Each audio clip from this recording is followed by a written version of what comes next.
May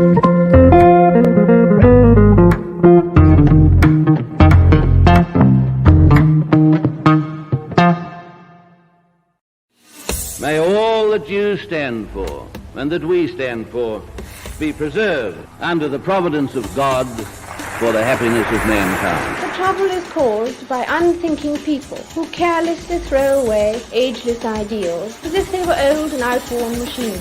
But it is the values of individual liberty, equality before the law and the supremacy of people over the state to which we can always with confidence return as a powerful and uniting force. Australia is not a secular country. It is a free country. G'day, and welcome to Pellowe Talk this first night in the new financial year, the 1st of July. Welcome to lockdown to millions and millions and millions of Australians who are wondering why Australia is still a penal colony, even though I haven't done anything wrong and I don't think you have either. But that's the lay of the land. We are being punished for our sins of electing a Liberal government, Liberal and Labor premiers around the nation, and not complaining, not saying anything, not protesting for nearly 18 months now, while they have constantly came up with new excuses for extending emergency powers magically as they start to reach their expiry date. Of course, it's a holiday, so we need a lockdown. Of course, it's a religious holiday, so we need a lockdown. Of course, businesses are just starting to get back on their feet, so we need to punish them and screw them into the ground just a little bit more because, hey, we don't rely on government enough already. Let's make them more dependent on the teat of the big state, which just will not stop expanding. Of course, the premiers, prime minister, public servants, they're not suffering at all. They haven't skipped an hour of pay or work. They're able to do whatever and be completely unaffected. And if any of them ever tell you that we're in this together, ask them how their pay packet's going, because guaranteed these people making these decisions do not suffer one little bit. And their platitudes are hollow, their promises are meaningless. And today, I was just laughing my head off. I'm outraged that our Chief Health Officer in Queensland, Jeanette Young, has been given the promotion and the reward for punishing us of being made the next governor of Queensland. But this person who's just responsible for locking us down with absolutely no regard at all to science, she locked down public schools. Why? Because policy. She said on the record in an interview published in the Brisbane Times that it had nothing to do with science. It was all about sending a strong signal because people weren't scared enough. We had to have more fear. We had to take this as seriously as she wanted us to take it. And although there was no scientific reason for locking down schools, it did help the political message of believing the government, believing the Chief Health Officer. And much to my great amusement, endless mirth this morning, raucous laughter throughout the house, we have her on TV telling Scott Morrison, who's backflipped on when the AstraZeneca vaccine, slip of the tongue, when the AstraZeneca vaccine should be available. First, it's for over 50s, then it's for over 60s. And then he's getting all kinds of political pressure for not having enough vaccines out in the community. He goes, all right, you can have the AstraZeneca then. Let's make it available for people younger. But, just to consult with your GP first. Well, Janet Young comes out and she says, no, if you're under 60, you shouldn't have the AstraZeneca vaccine because it's just too risky. You just shouldn't be doing it. It's bad advice. She actually said this, an 18-year-old has not very much chance of dying if they get COVID. And so why take the chance with all the blood clots?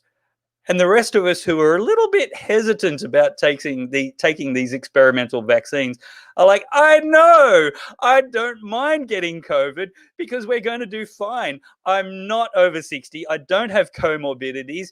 There's a 99.7% chance that if I get COVID, I'll have some mild symptoms at worst. Why? This is what we've been saying all along. I'm not anti-vax. I'm just a little bit hesitant about this particular vaccine. And I don't think the problem demands that kind of risk. Well, Jeanette Young this morning on the Sunrise show, Natalie Barr is asking her guest on TV, some epidemiologist, is Jeanette Young an anti-vaxxer now? I mean, the chief health officer of Queensland is being accused of being an anti-vaxxer. Why? Because she deviated just one iota from the narrative, from the agreed narrative. Well, folks, the emperor has no clothes. We've been telling you all along those clothes weren't there. It's just a hairy, pimply butt on these scientists. They're telling us all the time, it's the science, trust the science. Well, absolute bunkum. Absolute bunkum has been put to that tonight. Not only have we had plenty of proof throughout this whole time with banning Anzac Day flyovers and public school attendance with zero basis in actual science whatsoever, but now we have Prime Minister changing and ignoring the best health advice because it's politically expedient for him. And then all the rest of the chief health officers in the nation ganging up on Jeanette Young because she is not towing the line. She's like, guys, you know what? If you have a pretty low risk of dying from COVID, then why bother with a risky vaccine? Great question. So let's have a chat with Alexandra Marshall, because this week on The Good Source, she published a really, really great article. Alexandra, welcome to The Good Source. Hope you like my little rant. Well, first of all, I think we should have a pre-show for all of your sign-ups, because honestly, you're hilarious, and it's very difficult to keep a straight face after you go and do all of that before we get started with our interview. Spoilers and behind-the-scenes secrets. But I actually did something outrageous today. I donned a mask and went into Hornsby to have a look at the big shopping centre, big Westfield up there, and to see what was going on with this latest lockdown in Sydney. And it was very depressing with all these poor shops that have been just limping toward their end of financial year stock takes and their big sales, hoping to clear out at some of their dead stock, which has been accumulating throughout all these year of lockdown. And a lot of the big ones have had to close permanently because they are not allowed to open. They're not essential. They're not food services. And so that's it. Crazy. They've missed their opportunity. And some of the big stores that have been there for a long time are now going. And it's tragic to see that this is the impact on retailers in Australia, when all the big companies, all the friends of the government, are allowed to remain open. And who's safe, who's not safe, who's essential, who's not essential, it's getting a little bit tiresome, I think. It's well beyond tiresome. I mean, this is, if you weren't laughing, you'd have to cry or scream in anger, because it's, I think the only word for this has for a while now been, and there's now no doubt whatsoever, abusive. The government is an abusive boyfriend and just keeps taking us for granted, bashing us up, and refusing to allow us to leave. I mean, talk about coercion and control. There's absolutely no way we're allowed to think for ourselves, control our own finances, jobs, who we contact. That needs to know where we go, what time, and everywhere that we've been. It's beyond a joke. The absolute deprivation of liberty and freedom is a full-on frontal assault on the rights of every citizen. And whether you believe in God or not, these rights are not granted by government, and government has no right whatsoever to fraudulently violate them the way they have been for the last 18 months. It's beyond a joke, and it's well and truly time for us to stand up to them. Well, government can take away our rights if they want to, but they cannot continue to call themselves a conservative government or even a Westminster system government, because they're not. Correct. They might as well just go out and say that they've gone full communist, because that's what we're headed toward. They're talking about having COVID little QR codes on people's houses. There are over 20 people in a house. So I was thinking to myself, gee, that's awfully similar to what the Chinese have done to the Tibetans, and the people in Xinjiang, where they've got little QR codes on their house so they can keep track of their movements. We're getting right parallel to some Asian politics, which just has no place in our Western democracies. Correct. For those users who are joining us in a Facebook group, we are streaming to multiple groups, pages, and YouTube channels at the moment. But if you're joining us on a Facebook group, we actually can't see your name unless you give StreamYard permission. So just click on the link to give StreamYard permission to see your name and details, and we'll be able to interact with you and put your comments on the screen. Somebody in the comments mentioned that the captions are a bit off-putting. That's an automatically generated thing, so you can turn that off in your device. We're not doing those. Either Facebook or YouTube will generate those automatically, and sometimes they will get them wrong. Let's see if captions can get hexanitrodiphenilamine. Top marks for irony, though. I thought that was brilliant. I'm annoyed by the captions while posting a caption. I love it. It was great. I think they mean the auto subtitles, not the comments. Oh, right. Yeah, I thought it was hilarious. Yeah, no, that was a little bit Sorry, a little bit funny. That. That's brilliant. Well, let's have a chat about your article, which I really loved. You actually got a lot of Facebook censoring and also leftist overreactions because you mentioned the word vaccine, even though it's got nothing to do with COVID. Not the search for medical from utopia. The right as well. From the right as well. I got abuse from just literally everybody who read the word vaccine and thought, I'm off. I'm going on a roll. Let's scream at Alex for a while. Well, the article starts, just in case you were starting to get comfortable with the idea of a trial, the word, vaccine, that instructs your cells to make bits of and pieces of a viral protein. Sorry, that's an edited program mistake there. Bits and pieces of a viral protein. Scientists have upped their sci-fi game.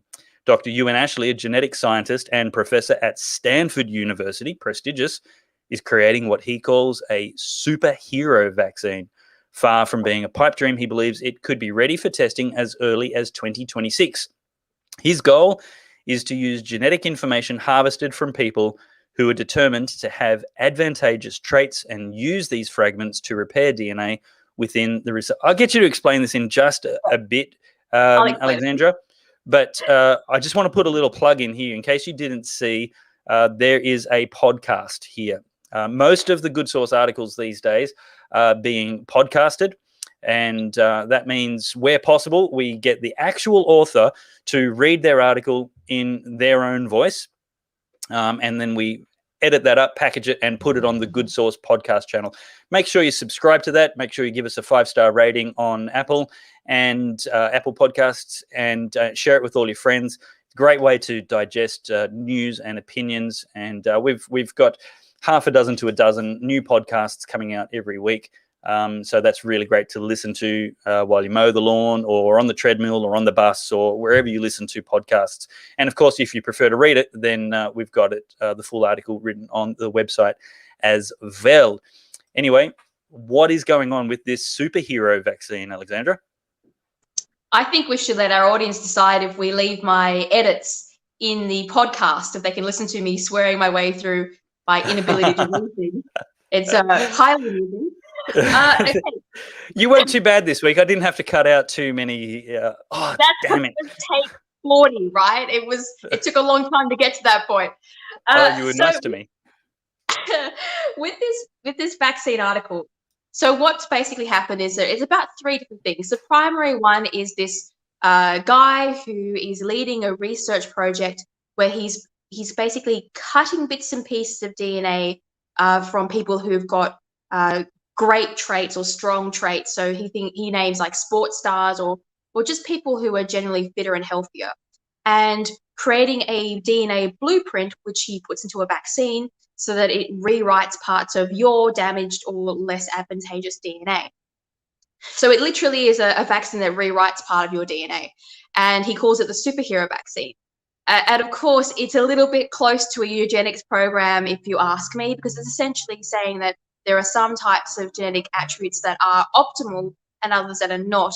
And it goes toward creating an homogenized genetic race, pretty much, which is never a really good idea, especially when you've got no idea what you're doing. But that's what he's going to test by 2026. And so that's what the article was about.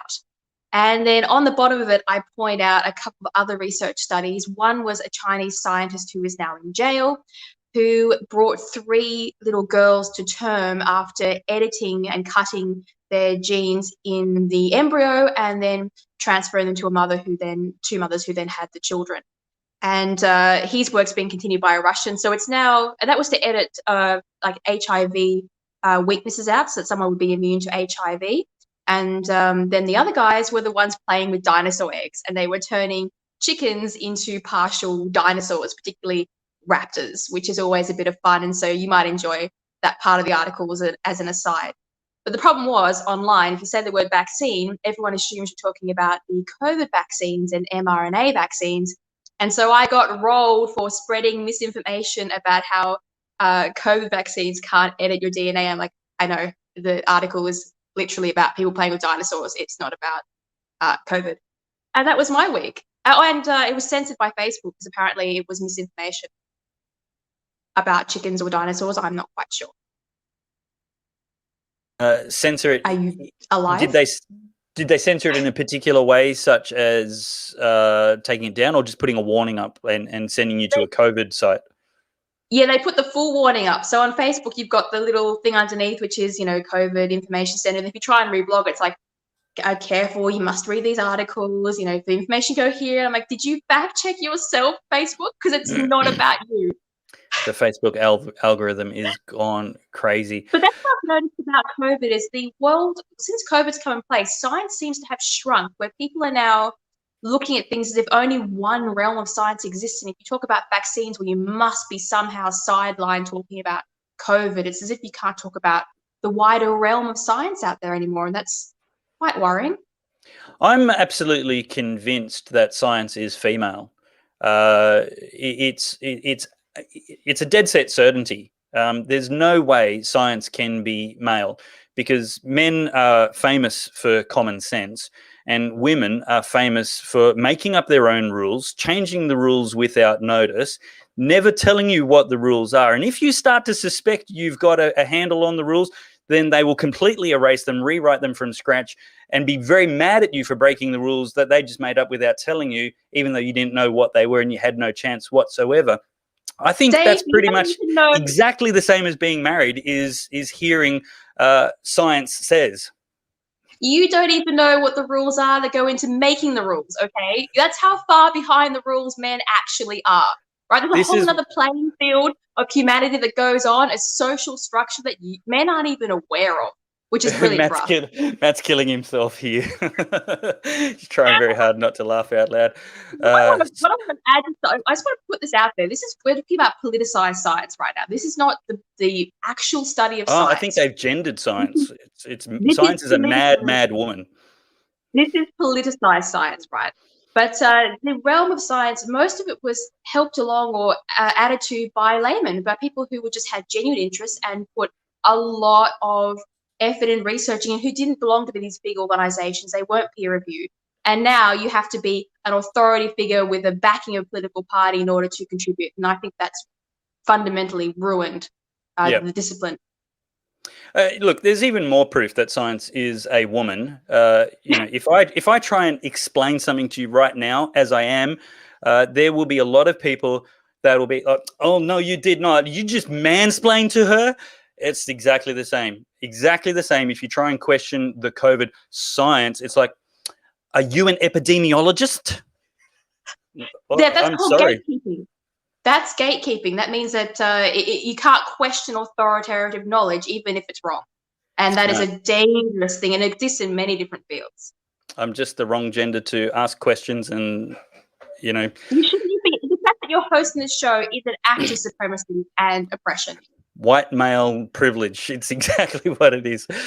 So funny. Chris Hewitt likes it. Haha, too true.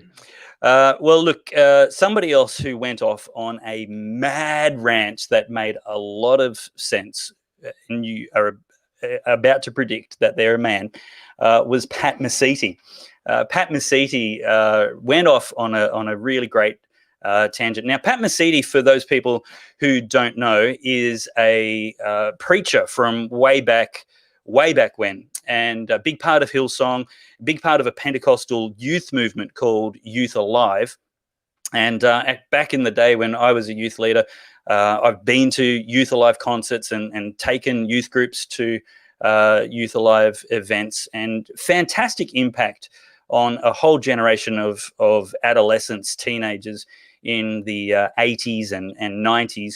And he's been out of the spotlight for about 20 years or so, and become actually a very large player in the international business world, specializing in speaking on leadership, etc. But he really risked it all this week, yesterday, in fact, when he did a bit of a rant for about 15 minutes on his private Facebook profile. And it was public, but not his business page, but it's been shared nearly 600 times or so. And I reached out to Pat Mesiti, and we had a bit of a chat about it this afternoon. And I'm really interested in what he had to say, because I think one of the devastatingly silent voices this past 18 months. So we saw it in the marriage debate. There was a great deal of silence. And again, the church has been very, very silent on the attack and assault on basic freedoms that we should be able to take for granted in Australia. So here's the chat that I had earlier this afternoon with Pat Mesiti. Thank you so much for joining me on Pellowe Talk tonight, and thank you for your message. It's gone absolutely viral, approaching 600 shares in less than 24 hours. Tell me, why did you do this? Unscripted, off the cuff, a little bit of a rant, and it's just resonated with so many people. Yeah, look, I was sitting in my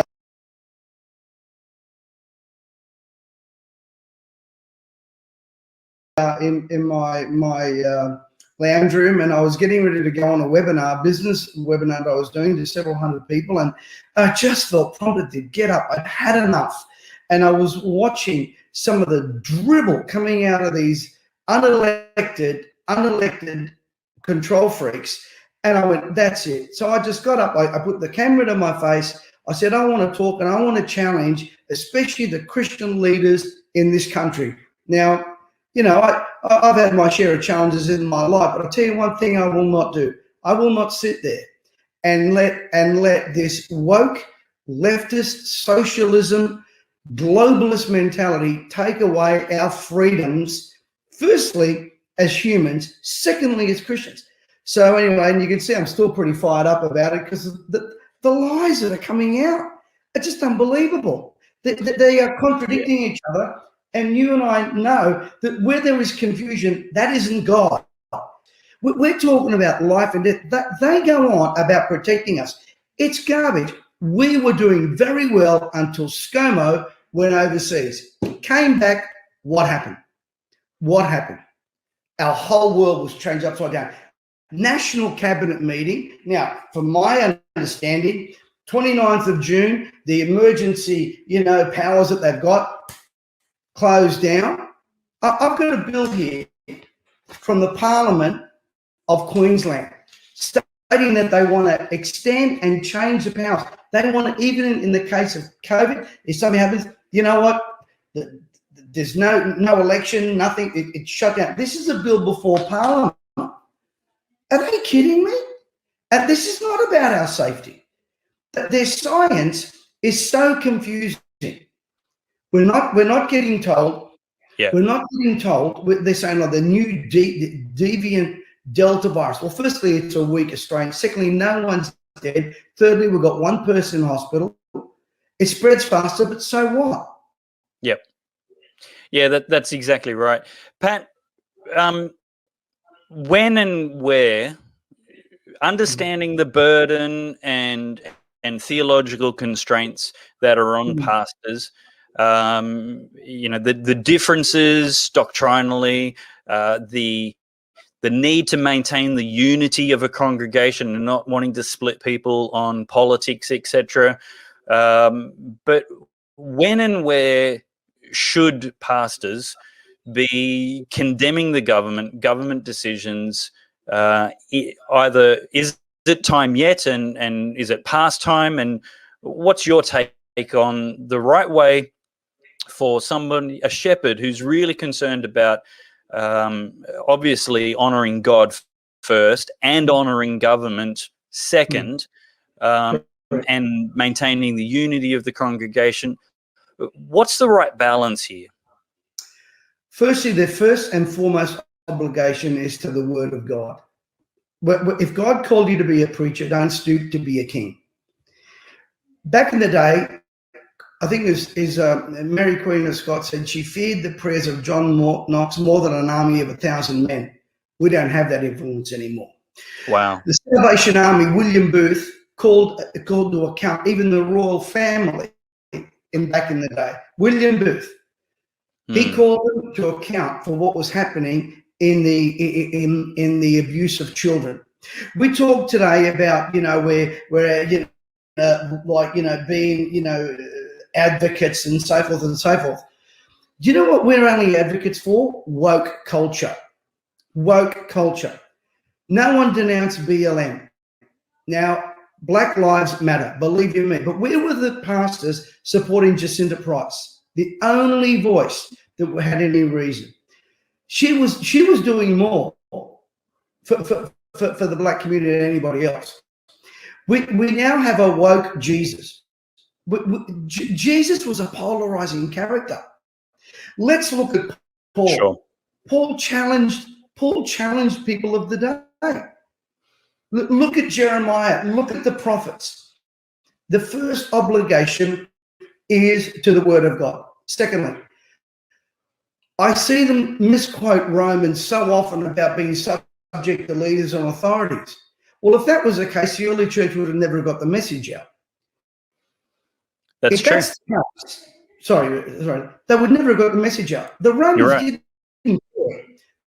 The Romans did not care how many gods you had. The Romans got mad and started butchering people and martyring him because they said there's only one way, and his name is the Lord Jesus Christ. You can't even get people to say that on TV these days. They won't say it. You can't get comment on abortion from anybody. You can't get a from the pulpit. You tell me the last time someone did that.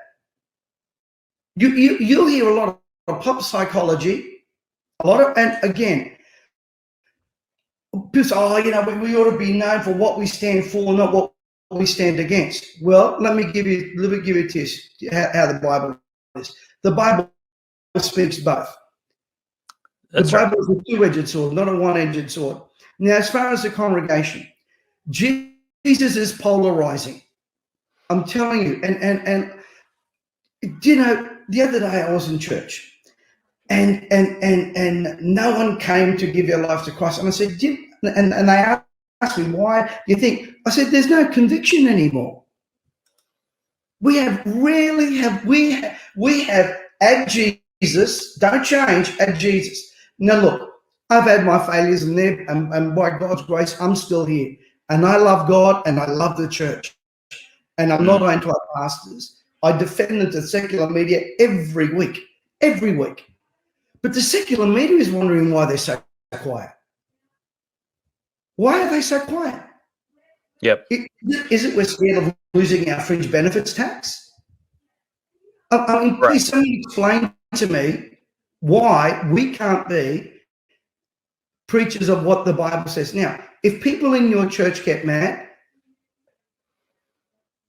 so? Yep. And to be fair, I don't think, my honest opinion is I don't think it's money motivation. I think the greatest motivation behind the silence of the pulpit in the public square and on important public issues is a fear of division amongst the congregation. I think it's the pastoral gift gone to a little bit of excess. Some people say it's fear. And I think it's some of that for some people. Fear of lost money through fringe benefits tax or government approval. I think it might be some of that as well. And to also be fair, I think there might be as many as 10% of churches, a small number but not insignificant, who are actually bold and talking to these issues. I do know pastors that are doing well, and it's very encouraging. We have a Pentecostal ACC Prime Minister in charge right now. Now, firstly, they put him on at a conference to preach. Because, wow, big deal, honestly. Honestly, big deal. But there was Pastor Paul in Melbourne was sent to prison for opening his church, was put in solitary confinement, and I don't know one major leader in this country that ran to his defense or spoke out or challenged Scott Morrison on it. Now, there may be some, and forgive me if someone did. Right. Who did that? I could go down the list of all the mega churches and not one. I never heard one of them. Not one of them. Yet these are guys who've got platforms on TV. They've got social media platforms. They've got platforms all over the place. So let's get down to the nuts and bolts, though. If there's a pastor listening now, and he's saying, look, Romans 13 says, obey the authorities if you can. Like, if you have to disobey God, obviously not. But the pastor's saying right now, maybe Pastor Paul was wrong. Maybe he wasn't disobeying God when he obeyed the authorities. Where do you think the line is, and why do you think pastors should be either being civilly disobedient or at least rhetorically condemning the current policies and directives from the chief health officers that we're getting? Was Daniel civilly disobedient? Yes, he was. Yes, he was. Was Paul civilly disobedient? Yes, he was. Was Jesus civilly disobedient? Well, he got crucified, and look, and the people around him. Now we hide behind one verse, one part, but the Bible is a holistic book. You've got bewares and you've got behold, David. And I believe with all my heart, until we start standing, this pandemic, every time it's a festive season, every time it's something that the council culture wants to cancel, every time it's time for family to get together, it's almost like sets off. Every time their emergency powers are about to expire. Every time they're emergency powers. Now, where's the rhetoric in the media? Why is there? I know a couple of pastors that are very vocal. Yep. Mark Weinstein, one of them, good man, great man, great man. Actually, another good man, great man. But they've got to be true to the word of God. They're not. They can't be true to the Prime Minister because he's Pentecostal, or to the Jeanette Young, or to the moronic lady in South Australia who said, this is the moron, and I know I shouldn't call her a moron, but I can't find a nicer word. The chief health officer who said coronavirus spread because of a pizza box. Oh no, I'm sorry, we were wrong. And this same woman yesterday dismissed when she was asked, what's the percentage of people that need to be vaccinated before we can all be free? 80%. She said it's irrelevant. And the cases of the severity is irrelevant. The Bible says righteousness exalts a nation. Righteousness exalts a nation. Men and women of God we have been called to comfort the disturbed and disturb the comfortable. Our woke culture has made us lame. It has emasculated and amputated the soul of the church. And our souls are being slowly dismembered. People don't even know what they believe anymore. Yep. Just 3 points in a poem. 3 steps to how to be happy. 4 steps to get in tune with your inner world. Yep. How can get from Tony Robbins? I don't need a preacher to do that. and he does a better job. Daryl Budge has offered this comment. He's a great Christian activist in Western Australia, and he says pastors are confused about loving your neighbour. Jesus said, "My kingdom," and therefore the love/fruits in his kingdom are not of this world. Christians cannot bow to Caesar's efforts to legally compel misplaced love in an earthly fashion. What are your thoughts on that? I think he's brilliant. I wish I could have said it that way. But we do confuse it. Loving your neighbor does not mean that I can't correct you. I want to make a statement here. Correction is not a sign of disapproval. Where did we get that from? If that is the case, God disapproves of us all the time. Hebrews talks about the discipline of the Lord. There is nothing confusing to become in my life when I've been confronted over things in my life that went wrong, that were actions out of my bad behavior. I had to deal with them. And the problem is we really don't love enough. I heard a famous preacher in this country say, who do you love enough that you will allow them to speak into your life? And who do you love enough, right, that you will speak into their lives? Yeah, good. Yet this voice is very silent right now. And I'm looking at the congregation numbers and the seats are empty. And I'm telling you, people are not going back to church, and it's not because they're scared of COVID. It's not. Yeah, it's because they're point. in their leadership. And I stand to lose here, Dave. I'm sorry if I'm talking too much. I didn't get a chance to speak on a format like this a lot, but I've got a lot to lose here. I'm going to lose a lot of friends. You know, for me as a speaker and a presenter, I know I'm going to lose people, but I don't care. I don't care. Yeah. Because I'm not driven by a paycheck or an offering or an honorarium. I'm not driven by that at all anymore. I can tell you. I like what you said, and of course I've heard it before, but it's really true. Sacred cows make the tastiest hamburgers. Yeah. We got a good comment here from Dean Comerford, and he says, and Dean's a great Christian leader that I know.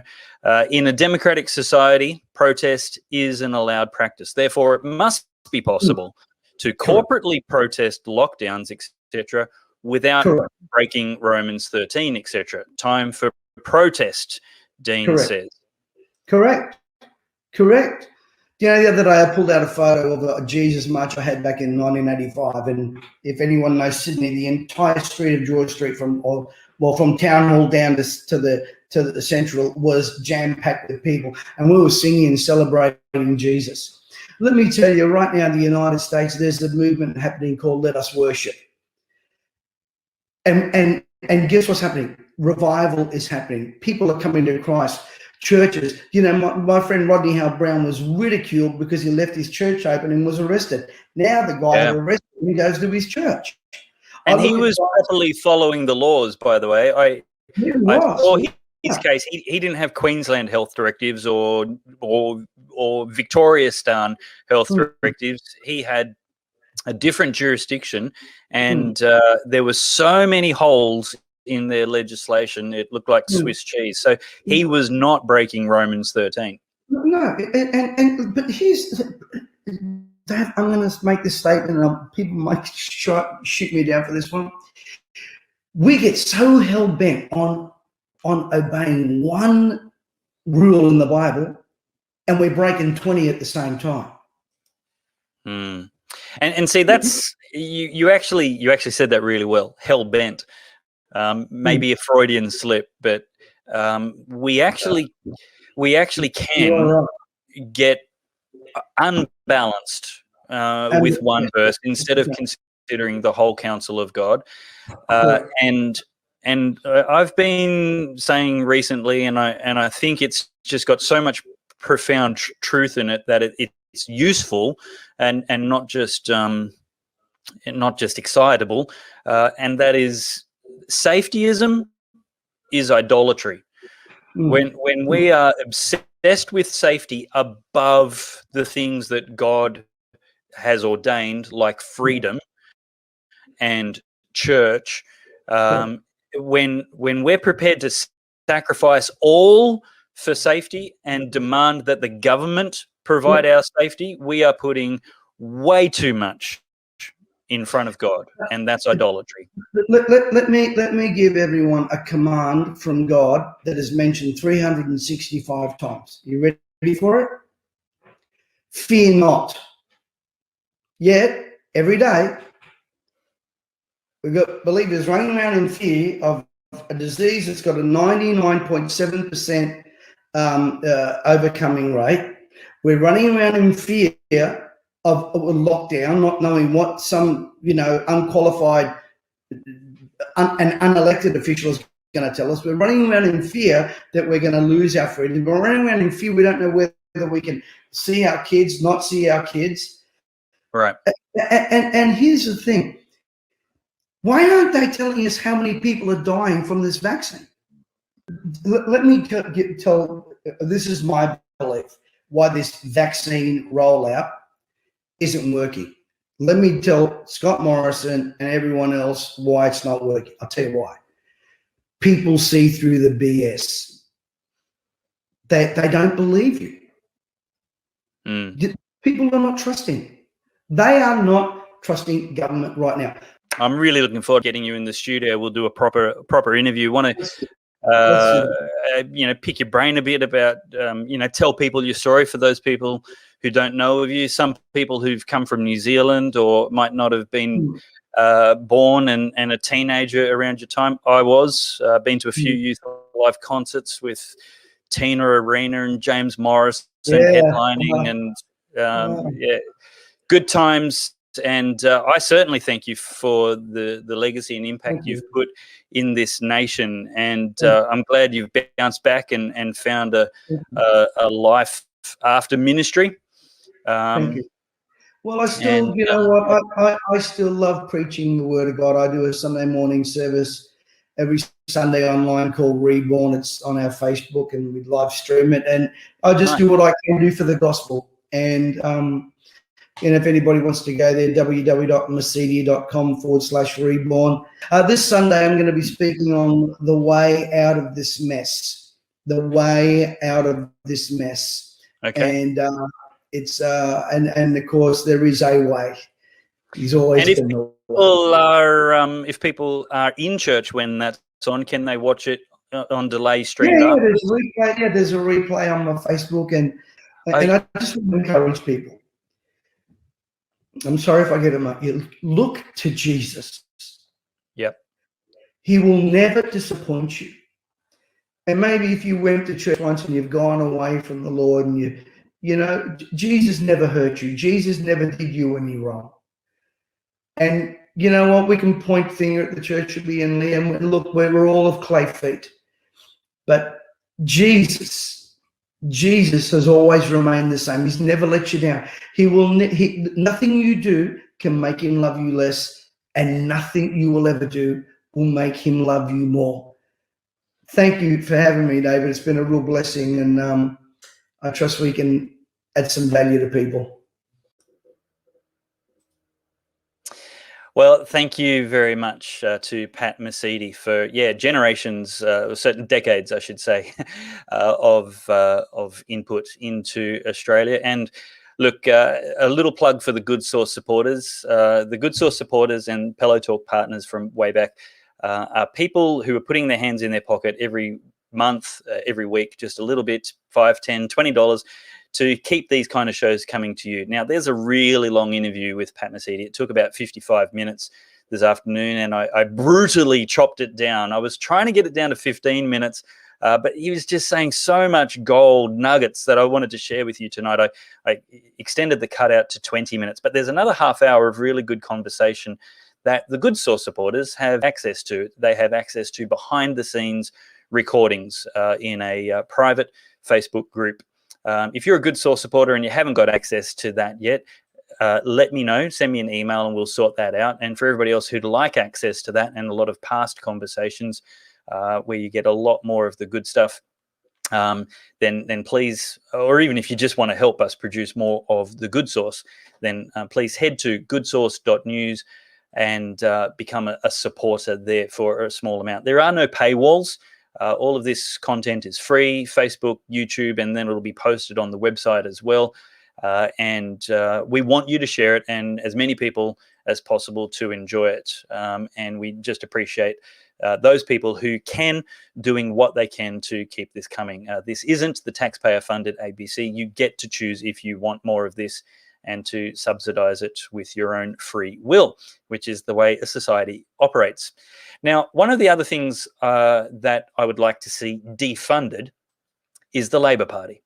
The ABC, but I repeat myself, needs to be defunded, but the Labor Party also needs to be defunded. Now, they go out of their way to pass legislation to make sure that developers are not able to make political donations.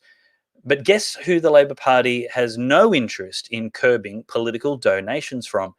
The unions. Exactly right. Well, there is a new union offering on the front, a competitor to the Labor donating unions out there, and they have become a sponsor of the Good Source.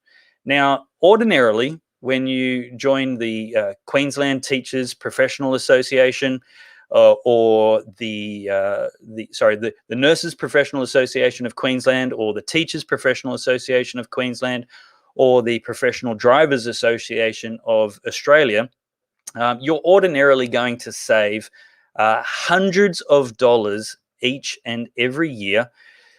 You will get exactly the same service, if not better, but you will save hundreds of dollars because they won't be taking your fees to do something that you don't want to do behind your back, and that is donate to the Labor Party, or any party for that matter.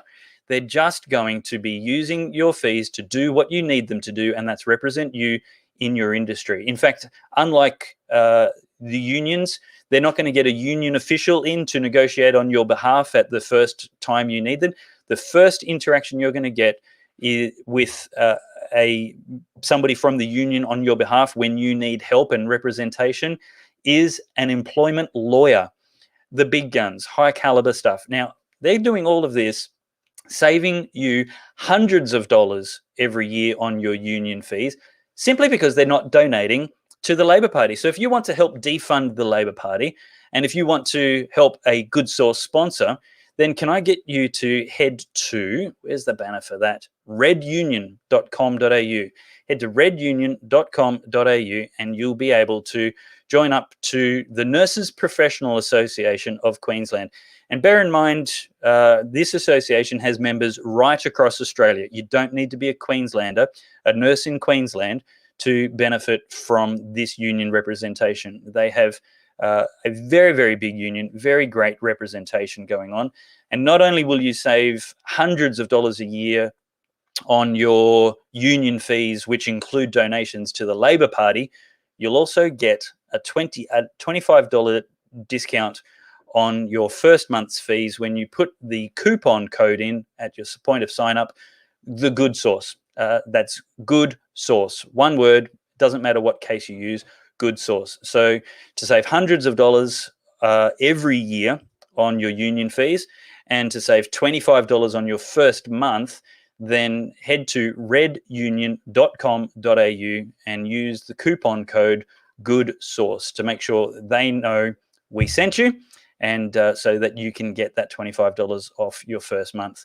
And fantastic. Yes, you're going to get all of the professional indemnity insurance that you need. Yes, you're going to get all of the professional representation and advice that you need if you need some help negotiating things with your employer. No, you're not going to have your fees donating hundreds of dollars a year for each and every member to the Labor Party. So what a great way to make politics fairer and more of a level playing ground in Australia, as well as saving some money for yourself. Well, next up tonight, we have a great article from Augusto Zimmermann. So we'll just bring that up. Fantastic title, very popular article on the website this week. Article titled, Australians are living in a pandemic of arrogance and stupidity, by Professor Augusto Zimmermann. And we've got that artwork there with somebody's brain being carried out on a stretcher, not allowed to use it because it's behind quarantine, COVID quarantine. Well, let's say g'day to Augusto, and he can tell us a little bit about the article, and we'll bring Alexandra back in for some comment as well. But Augusto, welcome to the show, and thank you for coming on Pellowe Talk tonight, and thank you for your great article. Thank you. It's a wonderful thing to be with you again and with Alexandra. It's a privilege. Thank you very much, Augusto. Now, your article starts, about 12 million Australians are in lockdown. Brisbane is now the fourth major Australian city in lockdown as the state politicians have forced residents to stay at home for at least 3 days due to alleged concerns about the spread of the latest variant of COVID-19. Queensland Premier Anastasia Palaszczuk took the opportunity to issue the following threat.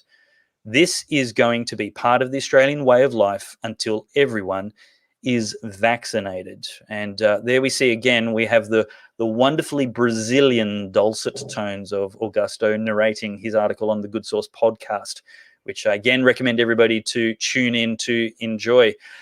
Augusto, tell us more about your article.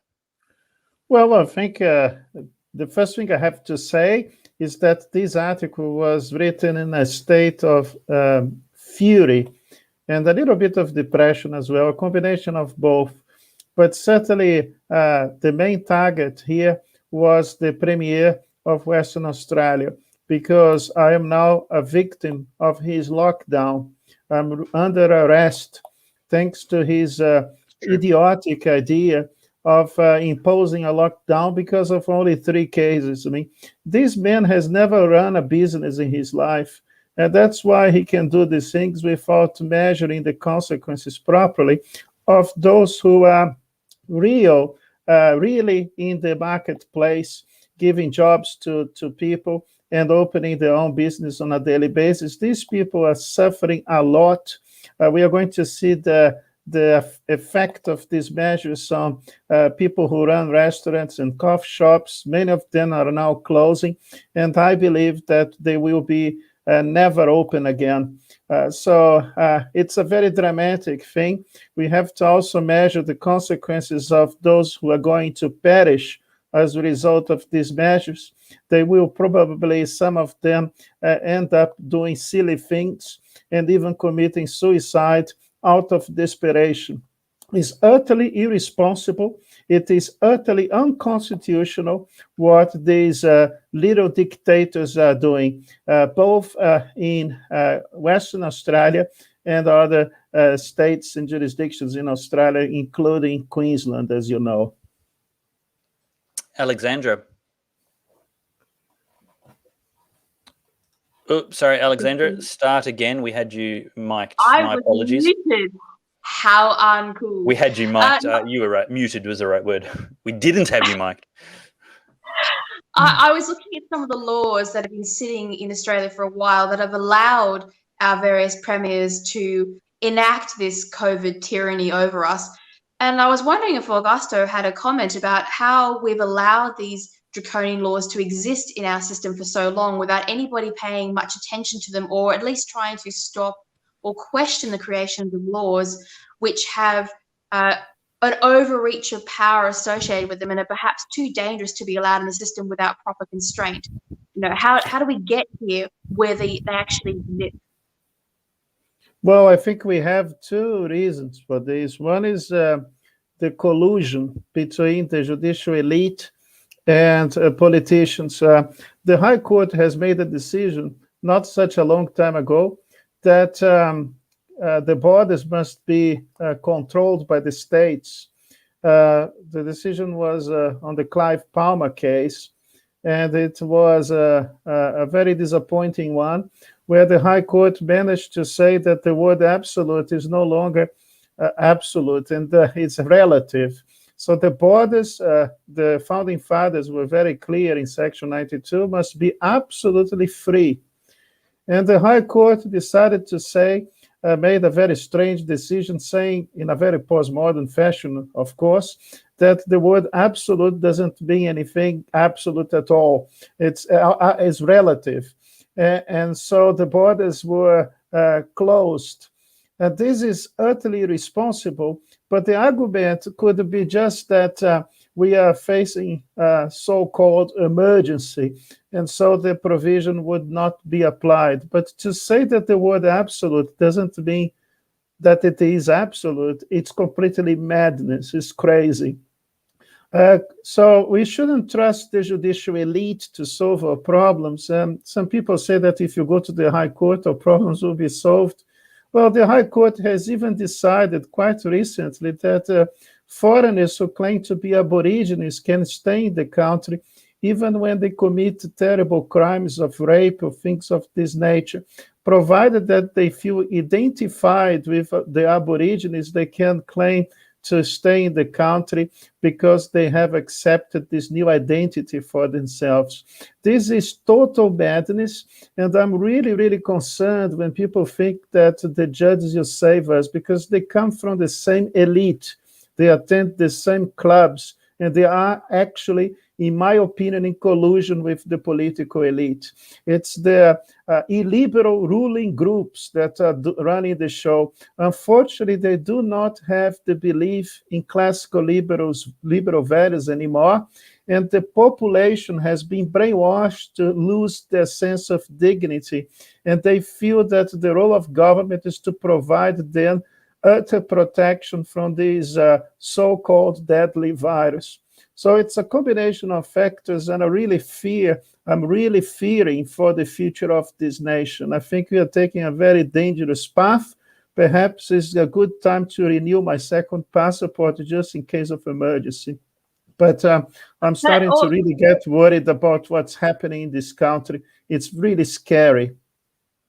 But Augusto, when did we give power to the government to arbitrarily shut down businesses? Because we've got the government deciding who's an essential service business, who is not, who is safe and who is not, without having to give any kind of figures or research to show that their point is valid.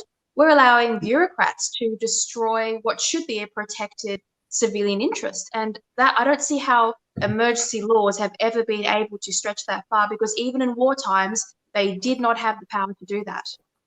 Well, from time to time, people have to realize that the elites become a parasitical, entrenched oligarchy. And that's exactly what's happening now in Australia, where the elites have decided to disobey the rules of the game and not be under the rule of law anymore. And when it happens, we need to have perhaps or resurrect another Oliver Cromwell to go to Parliament and expel those bastards and say, you have been enough here. It's time for you, for God's sake, to go. But before it becomes a tyrant, to make sure that we don't have a full Cromwell, just a first part Cromwell. Absolutely. But what I try to say here is that we need sometimes to use a lawful right to resist tyranny.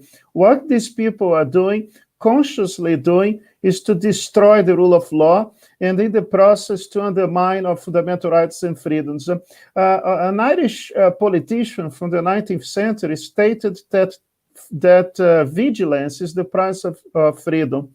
And unfortunately, the Australians have lost their sense of vigilance. They have lost the sense of dignity, even, because they no longer value freedom as they should.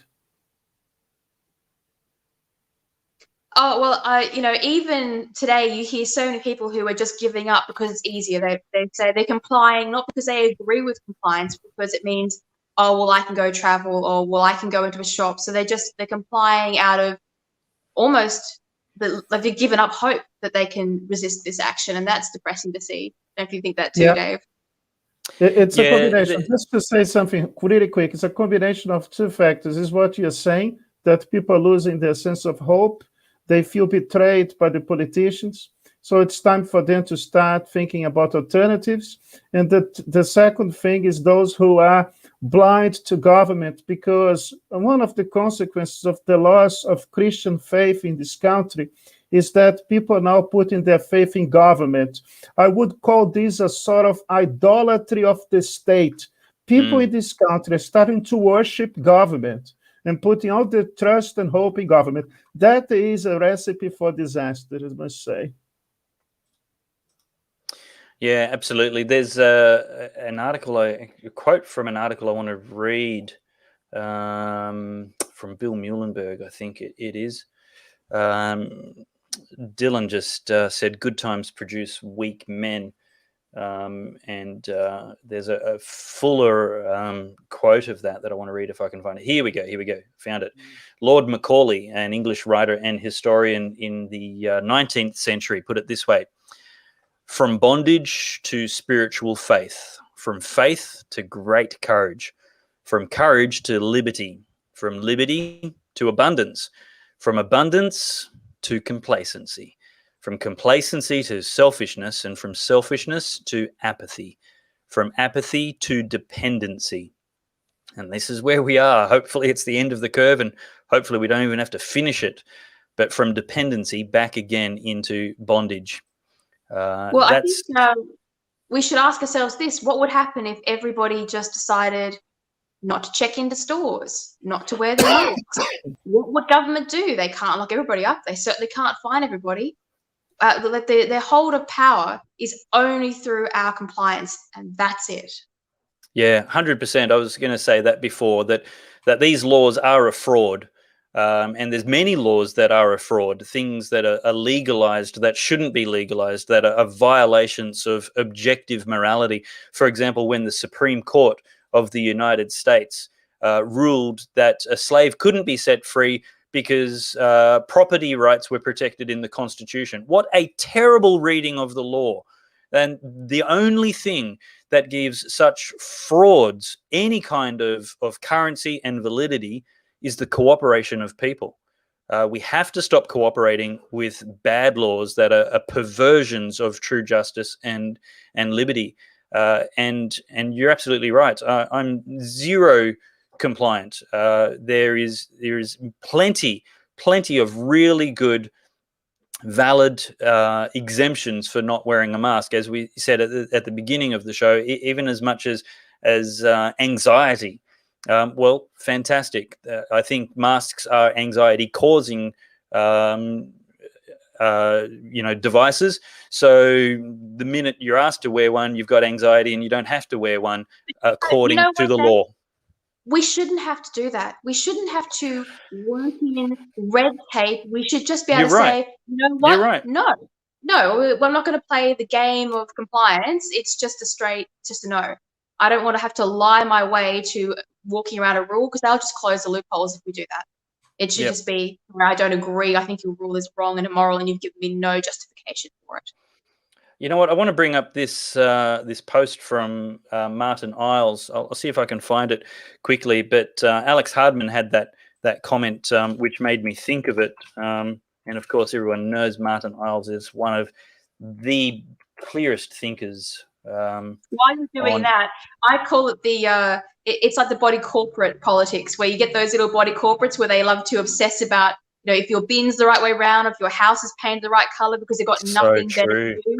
You give them a small amount of power, and people just love it because they've got nothing else going on in their life. Mm-hmm. That's what this is like.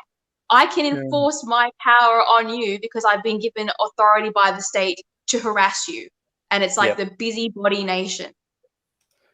Yep. Well, here is Martin's comment, and I just want to read that because it's so good. He says, "Beware the self-righteousness of the COVID warriors. They are just so good at keeping the rules better than you. When they put a mask on, they take and post a selfie to prove their rule-keeping creds and receive the acclaim of others. When they get a vaccine, they take and post a selfie to spruik their moral elevation to fully vaccinated and, of course, get that precious acclaim. They call for lockdowns before they happen, border closures when they're not yet needed, and tougher restrictions than are currently in force. They are more ready to keep the rules than you are. They really are just that good. If you ask whether you need your mask for something, they'll tell you to do the right thing and mask up regardless. You're already worse than them just for asking. They trash the COVIDiots who misunderstand the rules, ignorantly break the rules, or fearfully buy too much toilet paper. No, they scoff at them because they're better. They post photos of people whose masks have slipped below their nose, and oh, how they mock because they're just so much better. They query the moral standing of others very quickly. An interstate number plate? Surely too far from home. No mask? A likely insubordinate. You see, people worse than them are just everywhere. And they signal their deep concern for humanity with copious Facebook posts. Stay safe, everyone. We can do this. It's costly stuff, but someone's got to do it. Sure, one or two of the above could be done with totally innocent or even good motives. Relax, that's not what I'm getting at. I'm getting at the pharisaical tendency to be self-righteous over the rules of men. It's ugly and it's ungodly and it's common at the moment. Pharisees advertised their righteousness, rule-keeping before others to be seen and honored by them. Well, they've had their reward, said Jesus. Pharisees ruthlessly condemned others who didn't or couldn't keep the rules like they did. It was their false measure of that person. Pharisees believed they were righteous on the inside because they kept mere rules of men on the outside. But that's not how it works. Jesus said they were straining out gnats and swallowing camels, or like whitewashed tombs, which on the outside appear beautiful, but inside are full of dead men's bones and all uncleanness. Part of that uncleanness is the ugly trait of self-righteousness. I know the religious content won't be totally up your alley, Alexandra, but how true is the meaning of all of that? Crash your quote for then. I'm going to get my revenge. I guarantee you, anything you like, that the people who are the whole little mask self-righteous individuals are the first to go around shagging all the sexual diseases to all their mates. Like, they probably only have righteousness in one part of their medical lives, and that's the one they can post on Facebook. Which was exactly Jesus's point, was that, you know, these people are so clean on the outside and yet they were breaking far more important rules. There you go. I made a heathen quote for you as well. I translate it for the other half of the audience. Translate it for the secular humanists. Thank you, Ellie. That's your token presence on this. No, I'm joking. You've got a profoundly valuable presence, not a token anything. I repent of saying that. I'm the token girl, not the token pagan. No, not token anything. But yeah, how good was that? Said Augusto. Well, look, it's always the rules of men. It's always a pleasure to hear what Martin Ayo has to say. The man is brilliant. Even if I were not a Christian, I would have to acknowledge that his comments are always very impressive. He will be visiting Perth very soon, if the dictator here allows, and I will be more than happy to shake my hands with him and to say in person that I really admire his contributions. But one thing that I have to say regarding this so-called pandemic is that the left, or the globalists, if I can say, did a very good thing to create this crisis. There was a person recently who referred to the fact that it is now possible to say that the virus was created in a lab, in the Wuhan lab in China. So science has created the virus. And now the same people who created the virus, the scientists who were behind this experiment that end up in disaster, are promoting this vaccination. So, and the conservatives, that's my main fear. They might sometimes fall into the trap because conservatives are those who want to protect their families, protect their societies. So what the globalists decided to do, to create a health issue where some people naively believe that the government will be looking after us and protecting us from something that some of these people, they themselves have created. So they come with the problem. The virus obviously is not as deadly as we originally thought that could be, but the vaccine is now being imposed on everyone. And you have some people who usually are very decent and very normal now becoming fanatical about this sort of thing. So it's certainly an amazing development that now some conservative people are embracing this terrible agenda because they think that they have to somehow look after themselves in such a manner, expecting that the government that will be powerful enough to protect them, expecting that this government will not be powerful enough to utterly destroy their lives. And that's exactly what's happening now. Well, on your point, Augusto, two things. Conservatives should be conserving the intention of the law, not helping to uphold arbitrary laws that go in violation of the intention of the law. And also, the government doesn't care about whether you live or die, because the same government that cares about your COVID stats is quite happy to send you off into wars in order for its own gain. Absolutely. And that is another thing that I must say. The so-called health crisis and the emergency that it creates is when the government takes the opportunity to enact these arbitrary rules and to start acting in a totally arbitrary fashion and tyrannical fashion, I must say. So that is the strategy. The strategy is to create the crisis so that they can rule under emergency powers. The powers that are given to the states sometimes are never returned. Think about, for instance, what happened in a certain country in Europe in the 1930s when the dictator over there decided that there was a health issue and a threat that should be dealt with emergency power. The power that was given to this tyrant was not returned. So the problem that we have here is that the government, when it takes the power, it never gives it back. It will be only given back to the people, perhaps by extra legal means. So perhaps we are actually facing a time of pre-revolutionary action. We are having a problem here that perhaps can only be solved by extra legal means. Brilliant. Well, we have a comment from Psychedelic who says this was a fantastic article, great article, Augusto. This is the article on the website, most popular at the moment, as you can see. Australians are living in a pandemic of arrogance and stupidity. Can I encourage you, if you like that, you might like this mug from The Good Source as well. We see Pharaoh in the foreground with Egyptian slaves. In the background, slave master there whipping them and the slaves working hard.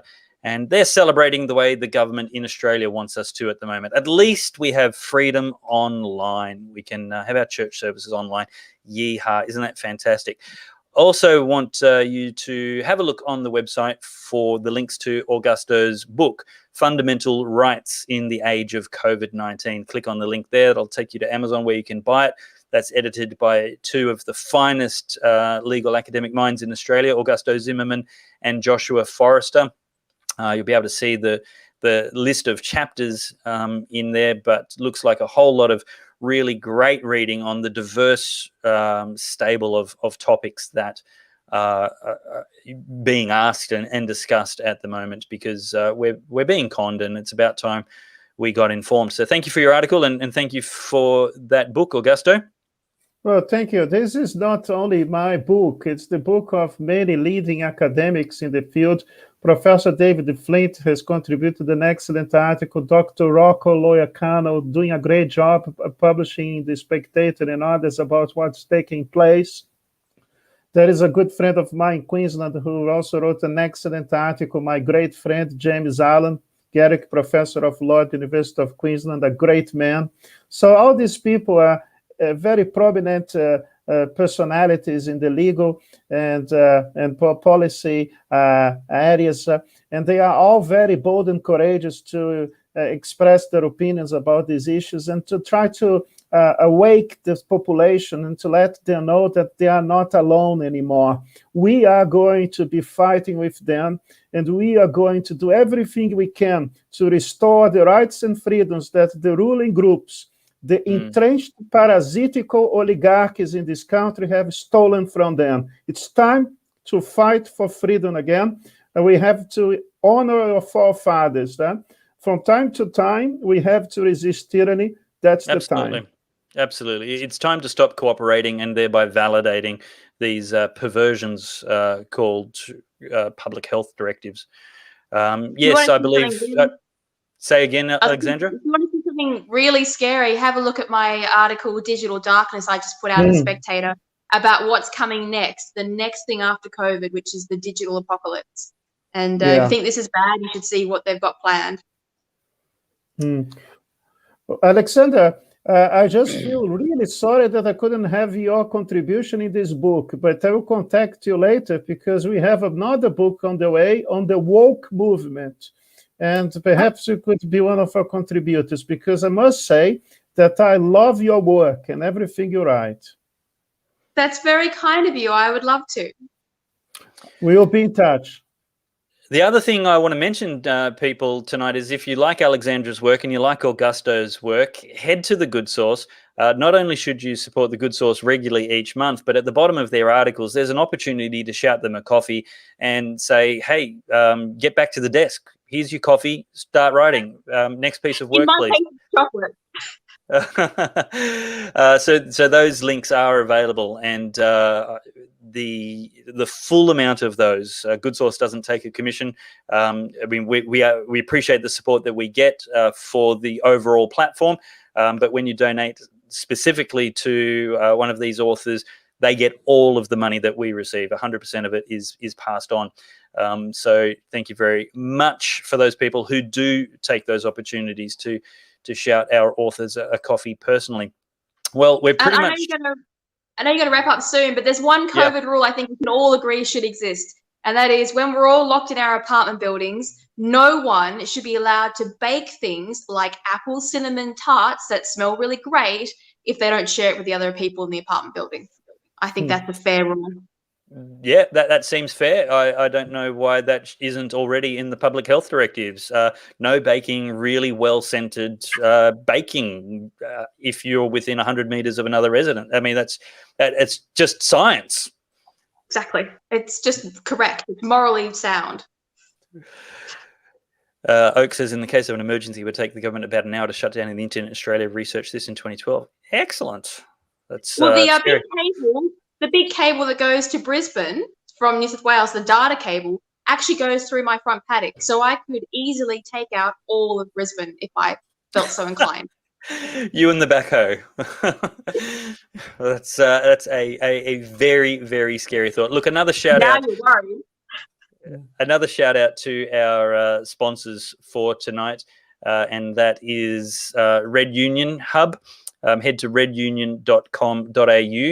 and you'll find unions there for professional drivers, teachers, and nurses. Wherever you are in Australia, make sure you jump onto this website. Get out of your industry super funds. They're funding the Labor Party. Get out of your political unions. They're funding the Labor Party. Just pay for the services you need and want. And get better service and everything that you're currently getting plus more, while saving hundreds of dollars a year. And if you enter the coupon Good Source, you'll also save $25 off your first month fees. Sounds like a win, win, win. Win for Australia, win for you, and win for the Good Source sponsor. So thank you very much. Well, that's pretty much it for this evening. Before we go to the outro, though, final thoughts from Augusto and Alexandra. Well, look, the problem is goes far beyond what the elites are doing. I think it's the behavior of the population in having allowed these sort of things to happen that it really scares me. I have written a PhD thesis about the rule of law being as much as legal institutional design as it is a matter of cultural, political development. And if the people are not willing to fight for the rights and freedoms, that's when we are going to have the problem of losing everything. Do not expect that the politicians will do the things that you are not really fighting for. You have to now exercise your right to resist this sort of oppression and to prove myself that you still have a sense of dignity. The problem with this situation is that I'm not so worried and scared about what the elites are doing because I have never expected them in this country to do different. But exactly as citizens to fight against this and react against these instances of oppression. The time is now for us to react, and we will be together on this, and it will prevail. That's my if not message now, to everyone. if not now, when? Excellent message, It's now or never. Yeah, exactly right. Angelina asks, did we have Pat on? She's missed the show. Angelina, thanks for tuning in. Better late than never. You can always watch these back. So the live stream will stay on Facebook, will stay on YouTube, and hopefully sometime tomorrow I'll actually post it on the website as well, because we'll transfer it from YouTube to Rumble, where we can have a little bit more security that we won't be censored later. Alexandra, before we get your final thought for the day, Sandra Marie says that the next apple tarts she's baking, she's going to send some to me to share. So thank you, Sandra Marie. Postal address, I guess apple tarts will go in the PO box. That's a wonderful mug you've got there, Augusto. Fantastic. I have good taste. There's not many of those left. There's a small box of those left. If you want to become a Good Source supporter for $20 a month, then I will actually send you one of the last remaining Pellowe Talk mugs. You'll just have to email me and let me know. I want a mug. I've signed up. So for new sponsors, mug should be the email title. Just give me the damn mug. Send me the Pellowe Talk mug already. Guaranteed to hydrate you when you put fluid in it and drink it. It's one of those special mugs. So yes, thank you very much. Alexandra, your final thoughts for the night. I actually just remembered that all of my merch, so my merchandise that annoys the government, my Venestralia shirts and my Go Fund Yourself ABC shirts, and also mugs on both, are currently 10% off until the 5th of July. All you have to do is use the promo code HEATWAVE, one word. So I don't know why they picked Heatwave, because it's freezing, but the code is Heatwave. And you can run around in a Venezuela shirt, which is what I'm going to do tomorrow, just to annoy everyone I come across. Also, go and buy Augusto's book, and I will beg him for a signed copy. And also go to Dave and please contribute to The Good Source, because he does such great work. And we're only here to chat to you because of his efforts. So thank you very much, boys. Here's some of the merch. We showed some pictures. Dear ABC, go fund yourselves. Welcome to Venestralia. I like that. That's a good mug. Article. That's pretty good. Welcome to Venestralia. Did that article go in the Good Source? Yes, it did. It was one of yours, and I've got it in a hoodie, which I am going to be wearing around tomorrow, wherever I go. Oh, you received it? I got it yesterday. I'm so excited. I have my hoodie. It's the white one. I got the white one down the bottom. That's what I'm wearing tomorrow. Sweet. I like it. They're awesome. All right. Yes. So Pat Mesiti was on. Fantastic. Make sure you watch it back. Make sure you share it with everybody. And that'll be a whole lot of fun. That is it for tonight. Thank you very much to our guests. I would also like to encourage everybody to jump on to goodsource.news and subscribe to our newsletter. I really try to get those out once a week and manage to get it out 2 to 4 times a month. And that'll be fantastic. Really looking forward to seeing you on Facebook, Twitter, Instagram, YouTube. We're on Rumble now as well. Thank you to the Good Source supporters who make this happen every single night. Augusto has a great Facebook page. Ellie's best on Twitter. I'm absolutely everywhere, but we're looking forward to omnipresent in a very limited capacity. But thanks for a great show, guys, and we will see you all next week.